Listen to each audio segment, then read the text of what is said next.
Jika Anda berkenan, saya minta bantuan untuk mendukung channel ini dengan cara subscribe, like, dan komen. Jika tidak apa-apa, yang penting Anda bertambah pengetahuannya mengenai Islam. Dan jangan lupa sebarkan video ini supaya teman-teman kalian bertambah ilmu pengetahuannya juga. Ibrahim manusia biasa, dia bukanlah malaikat. Kalau dia manusia bagaimana? Dia makan. Setelah makan, dia minum. Kalau ada makanan, ada minuman, apa yang terjadi? Ada libido seksual. Kalau begitu dia perlu menyalurkan hasrat seksualnya, ya. Maka Ibrahim menikah. Man istata'a minkumul ba'ah. Pelajaran yang kelima, wahai para pemuda. Man istata'a minkumul ba'ah. Kalau sampai usia kalian sudah bisa menikah, falyatazawwaj, menikahlah. Sebagaimana Ibrahim alaihissalam menikah. Otak boleh cerdas, tapi hawa nafsu tetap ada. Hawa nafsu kalau tidak disalurkan kepada tempatnya, dia akan merusak otak, dia akan mengacaukan pikiran. Maka Ibrahim alaihissalam diajarkan Allah subhanahu wa ta'ala kepada seluruh umat manusia. Nabi Ibrahim diakui dalam 3 agama. Agama Yahudi mengakui Ibrahim, agama Nasrani mengakui Ibrahim, agama Islam mengakui Ibrahim. Itulah mengapa dalam tasyahud, dalam syahadat yang kita ucapkan kama sallaita ala Ibrahim, karena 3 agama samawi menemukan titiknya pada Ibrahim alaihi salam. Tanyakan kepada orang Yahudi, tanyakan kepada Bani Israel, percaya kalian kepada Ibrahim? Ya, karena kami Israel. Ibrahim punya anak bernama Ishak, Ishak punya anak bernama Yakub, Yakub punya nama lain dari Yakub adalah Israel. Anak keturunan dari Yakub, Bani Israel. Yahudi mengakui Ibrahim alaihi salam. Bagaimana dengan Nasrani?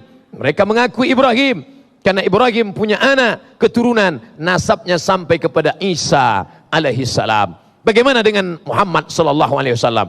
Muhammad anak Abdullah, anak Abdul Muttalib, anak Hashim, anak Abdi Manaf, anak Qusay, keturunan daripada Adnan, cucu cicit daripada Ismail, anak kandung daripada Ibrahim alaihi salam. Menyatu 3 nasab Nabi yang diagungkan. Yahudi memuliakan Musa, Yahudi memuliakan Musa, Nasrani memuliakan Isa. Muhammad sallallahu alaihi wasallam diagungkan, dimuliakan. 3 nabi, Musa, Isa, Muhammad, bertemu nasab pada Ibrahim alaihi salam. Ibrahim menikah, lahirlah seorang anak. Tapi perjuangannya panjang, luar biasa. Apa maknanya? Kalian wahai anak-anak muda, man istata'a minkumul ba'ah, kalau ada di antara kalian yang sudah sanggup menikah, falyatazawwaj, menikahlah. Fa innahu aghaddu lil basar, karena menikah itu menundukkan pandangan. Wa ahsanu lil farj, menjaga kemaluan. Pandanganmu akan tunduk, kemaluanmu akan terkendali. Kenapa? Karena engkau ibarat perahu yang liar, tapi pada saat itu sudah tahu kemana perahu akan bertambat. Sementara yang perempuan pula selama ini risau gelisah karena nakhoda belum juga tiba.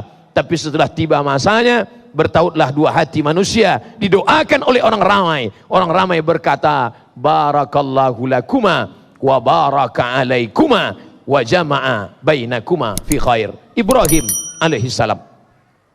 Ustaz, kami ini mahasiswa sedang kuliah di suatu kota. Bagaimana pendapat Ustaz kalau kami menikah? Bagus. Belanjanya dari mana? Ya, saya tidak tanggung jawab. Tanya orang tua, kamu dapat kiriman? Iya. Calon mempelai perempuan itu juga dapat kiriman? Iya. Satukan antara 2 APBD, maka kalian bisa menikah. Bahwa dulu bersusah-susah, ya, berakit-rakit ke hulu, berenang-renang ke tepian, bersakit-sakit dahulu, sakit-sakit juga kemudian. Bersakit-sakit dulu masa kuliah, nanti sampai masanya kalian akan senang, bahagia, sukses tadi, sukses kuliah, sukses kerja, sukses anak. Kenapa tidak? Wahai bapak-bapak, wahai orang tua, apakah kau rela anakmu berzina? Apakah kau biarkan anakmu berteman dengan yang tidak mahram demi hanya untuk menjaga kehormatan? Padahal ini perbuatan yang tidak diridhai Allah. Padahal engkau kaya, uangmu banyak, kenapa kau tidak nikahkan? Ustaz, boleh nikah muda? Baik sekali. Kalaulah kita tahu nikah itu betapa baik hikmahnya, kalau kita tahu betapa nikah itu baik manfaatnya, mungkin kita juga akan cepat menikah. Pagi khitan, sore menikah. Tentu tidak secepat itu. Ada masa-masanya. Seorang sahabat Nabi bernama Amr bin As. Dia punya anak namanya Abdullah bin Amr bin As. Baca dalam biografinya, jarak antara Amr bin As dengan anaknya Abdullah bin Amr bin As hanya 11 tahun saja. Kalau jarak antara bapak dengan anak 11 tahun, jadi nikahnya umur berapa itu? Artinya apa? Menikah baik, mampu. Bagi yang tidak mampu bagaimana? Faman lam yastati, siapa yang tidak mampu, fa alaihi bisawm, banyak-banyak puasa sunnah.